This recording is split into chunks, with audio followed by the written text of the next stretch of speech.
अस्सलाम वालेकुम। कैसे आप सब ठीक हैं? चौधरी रिक्रूटमेंट एजेंसी खारिंग तरफ से एक दफ़ा दोबारा उमैर आपकी खिदमत में हाजिर है।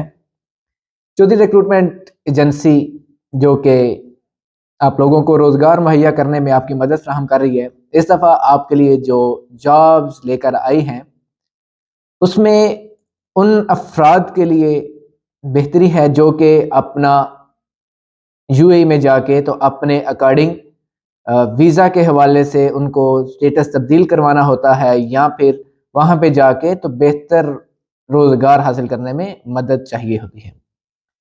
तो इस दफ़ा आपको जैसे कि पहले से ही पता है कि सेमी गवर्नमेंट कंपनीज़ के वीज़ा ओपन हैं, बाकी दूसरी जितनी भी कंपनीज़ हैं, उनके यूएई के हवाले से वीज़ाज़ जो हैं वो प्रोसेस में नहीं आ रहे। तो इसलिए शुक्र अल्हम्दुलिल्लाह कि सीआरए की तरफ से आप लोगों को एक मौका फ़राहम किया जा रहा है जिसमें कि आप अपना यूएई में रोज़गार हासिल करने में आपको मदद फ़राहम की जा सकेगी।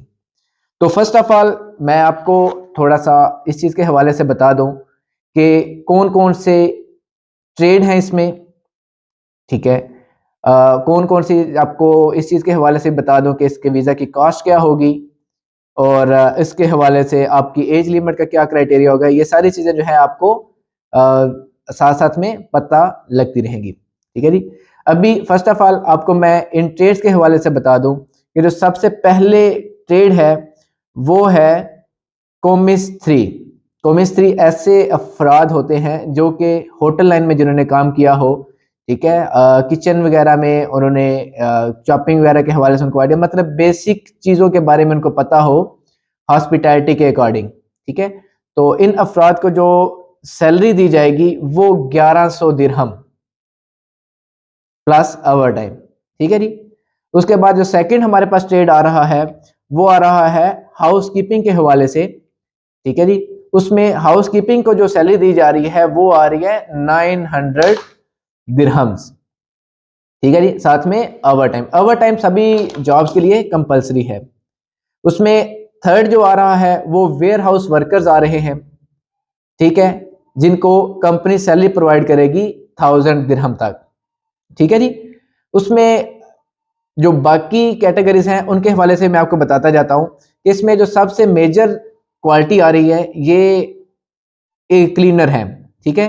जो कि हमें बहुत ज़्यादा हैवी क्वांटिटी में उसके फिर आगे उन्होंने कंपनी को जो क्लीनर होंगे उनको trade wise English communication wise जो है वो डिवाइड किया गया ईपीटी के हवाले से, मतलब वो ईपीटी के हवाले से मैं आपको बताऊंगा कि किस तरह इनका जो है वो प्रोसेस किया जाएगा।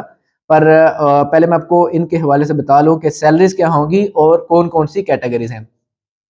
तो सबसे पहले जो हैं वो एमरेट्स क्लीनर होते हैं, ठीक है? जिनका जहाज़ों में जो सफाई वगैरह करनी है, ठीक है? एयरपोर्ट के ऊपर ही क्योंकि आपका इन सभी का काम होगा, तो उसमें सबसे पहले जो है वो एमरेट्स क्लीनर हैं, ठीक है? जिनको 900 दिरहम जो है वो सैलरी दी जाएगी। उसके बाद आ रहे हैं दनाता क्लीनर्स, ठीक है जी? जिनको कंपनी सैलरी देगी 1080 और उसके बाद एटीएम क्लीनर्स, ठीक है जी? वो क्लीनर्स जो मतलब जिनकी इंग्लिश कम्युनिकेशन थोड़ी सी ज़्यादा डाउन होगी, उनके हवाले से फिर उनको इस कैटेगरी में रखेंगे। इसमें सैलरी कंपनी प्रोवाइड कर रही है 825 दिरहम्स, ठीक है जी? उसके बाद जो डिश वॉशर्स हैं, ठीक है जी? वो भी इसी में ही है। उनकी जो सैलरी कंपनी प्रोवाइड कर रही है वो 900 दिरहम्स जो है वो कंपनी आपको सैलरी प्रोवाइड करेगी। इसके हवाले से बाकी जो दूसरी और कैटेगरीज हैं उसमें लेबर, ठीक है? उसमें कंस्ट्रक्शन के हवाले से भी उनको मूव ऑन किया जा सकता है, ठीक है? और किसी और प्रोजेक्ट्स के हवाले से भी एयरपोर्ट पे भी उनको काम के हवाले से मूव ऑन किया जा सकता है। और जो लास्ट कैटेगरी है उसमें वो आ रही है माली की, ठीक है जी?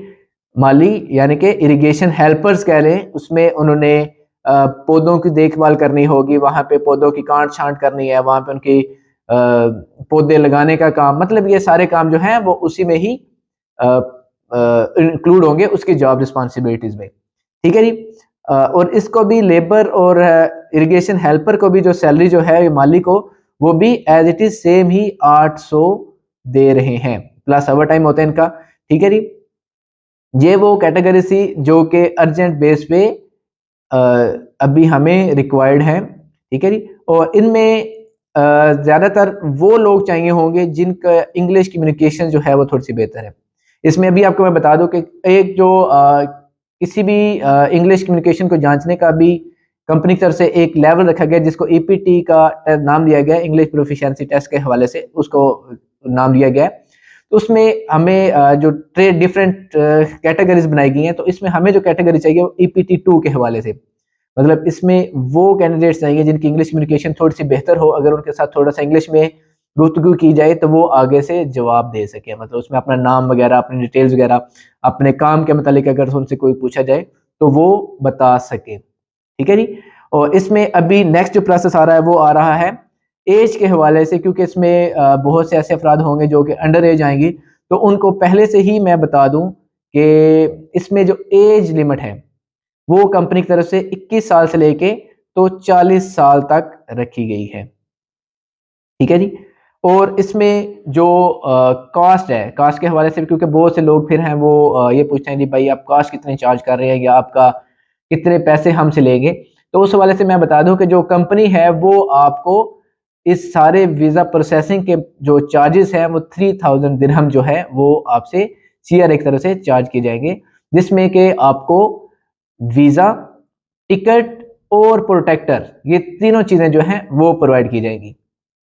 और इसमें जो टाइम फ्रेम होगा वीज़े का वो कह लें कि 2 से 2.5 माह जो है वो हमें लगेंगे, मैक्सिमम जो टाइम है। इसमें अप एंड डाउन जो है वो होता रहता है। सम टाइम ऐसे वीज़े बहुत जल्दी आ जाते हैं विद इन डेज, और सम टाइम जो है वो 2 से 2.5 माह तक भी आपको वेट करना पड़ सकता है। और इसमें लास्ट थिंग ये है कि जो आपने इंटरव्यू जब देने आना है तो उस टाइम आपने अपने साथ अपना ओरिजिनल पासपोर्ट, आईडी कार्ड और पिक्चर, ठीक है, ये सारी चीज़ें जो हैं वो साथ लेकर आनी है। इसमें जो वेयर हाउस वर्कर्स हैं या फिर कॉमिस्त्री हैं या दनाता क्लीनर्स के जिनकी इंग्लिश थोड़ी सी बेहतर है, उन लोगों को साथ में अगर मैट्रिक की सनद अवेलेबल हो तो वो भी साथ लेकर आएँ तो ज़्यादा बेहतर रहेगा, ठीक है। इसके अलावा बाकी अगर किसी किस्म का भी कोई भी आपका सवाल हो तो आप हमारे साथ रब्ता कर सकते हैं हमारे दिए गए नंबर्स पे, और वहाँ पे आपको हर किस्म की मालूमात फ्राहम की जाएगी। बहुत थैंक यू। इस वीडियो को आगे ज़्यादा से ज़्यादा शेयर करें ताकि लोगों को इस चीज़ के हवाले से नॉलेज हो और वो अपना बेहतर रोज़गार हासिल करने में आप अपनी उनकी हेल्प हो सके, ठीक है जी।